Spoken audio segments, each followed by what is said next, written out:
इंदिरा गांधी नहर परियोजना में बंदी जो ली गई थी उसकी अवधि बढ़ा दी गई है। ऐसी सूचनाएं दी गई हैं कि कार्य पूरा नहीं हुआ है और सरहिंद फीडर के अंदर जो कटाव हुआ है वह भी अभी तक पूर्ण कार्य नहीं किया जा सका है, इसीलिए बंदी की अवधि बढ़ा दी है। किसानों की मुश्किलें बढ़ चुकी हैं, न पीने का पानी न सिंचाई का पानी, और किसान बिजाई करने के लिए तरस रहे हैं। इसीलिए किसानों के द्वारा मुख्य वनता सिंचाई हनुमानगढ़ कार्यालय के आगे धरना प्रदर्शन घेराव जैसे कार्य किए जा रहे हैं। लेकिन सरहिंद फीडर जो वहां से टूटी है पंजाब एरिए के अंदर, बार बार आखिरकार क्यों टूटती है और मंत्री का क्या जवाब है वह भी आपको सुनाते हैं, सुनिए। नहीं, टूटी है वो तो टूटी है, चाहे वो 40 दिन में टूटे चाहे 15 दिन में टूटे, टूटी है वो कैनाल टूटी है। सिंचाई मंत्री महेंद्र जीत सिंह मालवीया ने यही कहा कि नहर टूटी है, चाहे 15 दिन में टूटे चाहे 40 दिन में टूटे। लेकिन सबसे बड़ा सवाल है कि सरहिंद फीडर आखिरकार इसी स्थान से बार बार क्यों टूट रही है, सुरक्षा के इंतजाम क्यों नहीं किए जा रहे हैं। और जो एक बार टूटने के बाद सुरक्षा के इंतजाम होने चाहिए, बांधने के इंतजाम होने चाहिए, पक्का इलाज होना चाहिए। आखिरकार किसान यही तो कह रहे हैं कि आखिरकार यहीं से बार बार क्यों टूट रही है। और सिंचाई मंत्री के द्वारा वहाँ पर जो कार्य देखा और उसके बाद जो सरहिंद फीडर का कार्य देखा, उन्होंने वहाँ क्या कहा था कि कब तक पानी मिलेगा, कैसे इसको ठीक करने के लिए सुझाव उन्होंने वहाँ दिया था, वह भी आपको सुना देते हैं, पहले सुनिए। देखो, धीमे तो नहीं कह सकते हैं, इनकी जितनी अगर साधन ज़्यादा बढ़ा दोगे तो जितनी चाल होगी उतना ही तो साधन जाएंगे। इसके अलावा ही हमने कहा कि इसके डंपरों की संख्या बढ़ाओ, मशीन की संख्या बढ़ाओ। अगर दिन में काम करो तो रात में भी काम करो।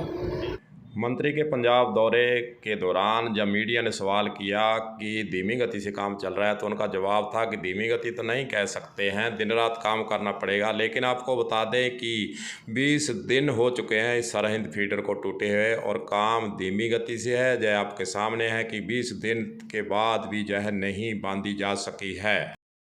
वही दूसरी ओर सिंचाई मंत्री के पंजाब दौरा और पानी न मिलना, सिंचाई पानी के लिए किसानों के सामने जो परेशानी है उसको लेकर बीजेपी ने धरना भी लगाया। और बीजेपी नेताओं का क्या आरोप है, सिंचाई मंत्री के जो बयान दिए गए हैं उसका पलटवार उन्होंने किस प्रकार किया है वह भी आपको सुनाते हैं, सुनिए। लेकिन यहाँ इनके मंत्री आते हैं, दौरा करके चले जाते हैं, किसानों के साथ कोई बातचीत नहीं। से जान नहर में कटाव आया 238 आरडी पर, वो कह रहे हैं टूटी तो टूटी। तो इससे ये साफ जाहिर होता है कि किसानों के मुद्दे पर, किसानों की समस्या पर ये सरकार गंभीर नहीं। बीजेपी पार्टी के द्वारा सिंचाई पानी की मांग को लेकर मुख्य वनता सिंचाई हनुमानगढ़ कार्यालय के आगे कल धरना दिया गया और उसके धरने के बाद मुख्य वनता सिंचाई हनुमानगढ़ का घेराव किया गया। घेराव के बाद मुख्य वनता सिंचाई और बीजेपी नेताओं के बीच में क्या बातचीत हुई है और क्या आश्वासन मिला है वह भी आपको सुनाते हैं। बलवीर बिश्नोई का क्या कहना है, सुनिए। अब हम अंदर घेराव के लिए गए, चीफ इंजीनियर ने हमें 2 बात के लिए आश्वस्त किया है। आईजीएनपी के लिए उन्होंने कहा 29 या 30 को बीएमबी की जिस दिन बैठक होगी उसी दिन मैं सिंचाई रेगुलेशन जारी कर दूंगा। उससे पहले आपके शिष्टमंडल को बता के जो भी स्थिति है वो मैं आपके सामने क्लियर कर दूंगा, लेकिन आपका पानी हर हालत में मिलेगा। एक हमारी मांग तो भाखड़ा के 1200 क्यूसेक की थी, उसके लिए स्पष्ट कहा है। मेरा 22 तारीख को ये कह रहे हैं पंजाब से हम पानी छोड़ देंगे, 24 रात तक आ जाएगा, 25 से रेगुलेशन जारी कर देंगे 1200 क्यूसेक का। अगर नहीं करेंगे तो हम दोनों जिलाध्यक्ष से और हमारे सभी सीनियर नेता ने एक तय किया है कि हम इसके बाद अगली तारीख चाहे 2 तारीख करें चाहे 4 तारीख करें, हम सोच के करके हम दोनों जिलों के अंदर प्रशासन को ठप करेंगे और एनएच को जाम करेंगे। आज दोनों जिलों भारतीय जनता पार्टी के कार्यकर्ता और सभी विधायक, पूर्व विधायक, हमारे जनप्रतिनिधि मुख्य अभियंता सिंचाई उत्तर का घेराव किया और अब जो वार्ता हुई है उसमें यह तय हुआ है कि 22 तारीख तक उस हम कट को तैयार कर देंगे। मुख्य अभियंता ने आश्वासन दिया है और उसके बाद 22 को पानी के छोड़ने के बाद भाखड़ा को 1200 क्यूसेक पानी 25 तारीख से हम उसका रेगुलेशन भाखड़ा का जारी कर देंगे। और दूसरा, उन्होंने तो आश्वासन ही नहीं, आपके मीडिया के सामने भी रखा है कि आईजीएनपी की 28-29 की बीएमबी की बैठक है। पानी तो 22 को रिलीज़ आईजीएनपी में भी हो जाएगा, लेकिन 7 दिन पेयजल के साथ साथ अगर संभावना बनी और कोशिश का उन्होंने आश्वासन दिया है, तो इसके साथ साथ छोटी नहरों का हम रेगुलेशन भी चलाएंगे। लेकिन पानी कम मिलता है पंजाब से, फिर भी 28 या 29 को बीएमबी के बैठक के बाद इंदिरा गांधी नहर का रेगुलेशन बनाकर किसानों को सिंचाई पानी दिया जाएगा।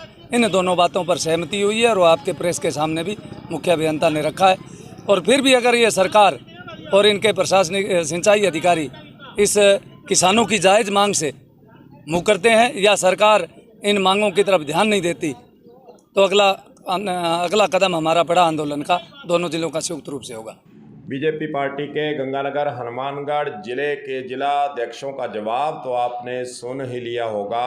उन्होंने यही कहा कि रेगुलेशन तय होने के बाद मुख्य अभियंता ने कहा है पानी देंगे। 28-29 तारीख को रेगुलेशन तय होगा, तो देखा जाए तो जून माह के अंदर ही किसानों को सिंचाई पानी मिल पाएगा। वो भी तब मिल पाएगा जब सरहिंद फीडर और राजस्थान की नहर का जो कटाव है, दोनों इकट्ठा कटाव है, उसको पाटने का काम पूरा कर लिया जाएगा। अब देखने वाली बात यही होगी कि क्या सरकारें, पंजाब सरकार हो चाहे राजस्थान सरकार हो, चाहे यहाँ के अधिकारी हों, वे सतर्क होकर किस प्रकार सरहिंद फीडर और राजस्थान फीडर के अंदर जो कटाव आया हुआ है उसको पाटने का काम करते हैं, उसको दुरुस्त करने का काम करते हैं। और हाँ, अगर इसको पक्का इलाज कर दिया जाए, बार बार सरहिंद फीडर यहाँ से नहीं टूटे, तो आने वाले दिनों में सिंचाई पानी की कमी नहीं होगी। कलम न्यूज़ के लिए गुरदेव सिंह सैनी की हनुमानगढ़ से खास रिपोर्ट।